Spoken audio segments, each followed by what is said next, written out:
Hey Ruhis, welcome to our channel. இன்னைக்கு நம்ம வீடியோவில் என்ன பார்க்க போறோம்னா மட்டன் கிரேவி எப்படி செய்யறதுன்னு தான் பார்க்க போறோம். வாங்க நம்ம வீடியோக்குள்ள போகலாம். இன்னைக்கு நான் 1 கிலோ மட்டனுக்கான ரெசிபிஸ் தான் சொல்ல போறேன். இப்போ நம்ம இன்க்ரீடியன்ஸ் எல்லாம் பார்த்துக்கலாம்.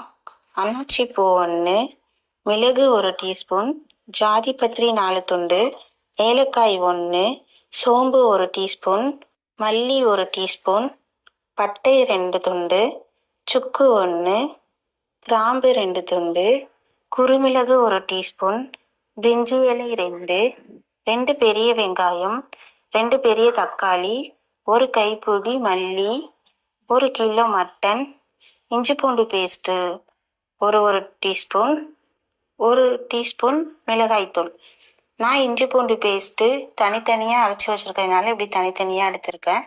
இப்போ நம்ம ஸ்டவ்வை ஆன் பண்ணி பேன் ஒன்று எடுத்து அடுப்பில் வச்சுக்கோங்க.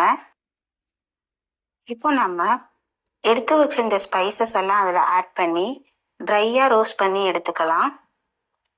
ட்ரையாக ரோஸ்ட் இந்த அளவுக்கு ஆனதுக்கு அப்புறமா நம்ம மிக்சர் ஜாரில் சேர்த்து பவுடர் பண்ணி எடுத்துக்கலாம். இப்போ இது எல்லாத்தையும் சைடில் வச்சுக்கலாம்.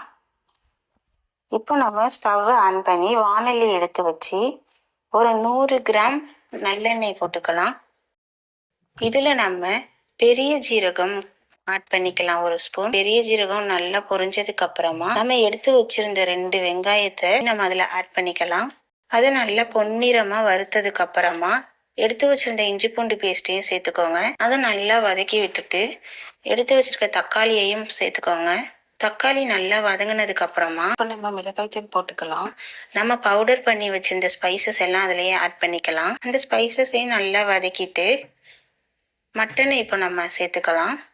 மட்டன் நல்லா வதக்கி விட்டுக்கோங்க. இதில் நம்ம 1 டீஸ்பூன் மஞ்சத்தூள் போட்டு மஞ்சத்தூளையும் நல்லா கிளறி விட்டுக்கோங்க. இப்போ நம்ம இதுக்கு தேவையான அளவு உப்பு போட்டுக்கலாம். உப்பு போட்டுட்டு நம்மளுக்கு எந்த அளவுக்கு தேவையோ அந்த அளவுக்கு தண்ணி ஆட் பண்ணிக்கலாம். தண்ணி ஆட் பண்ணிட்டு நல்லா கிளறி விட்டுக்கோங்க.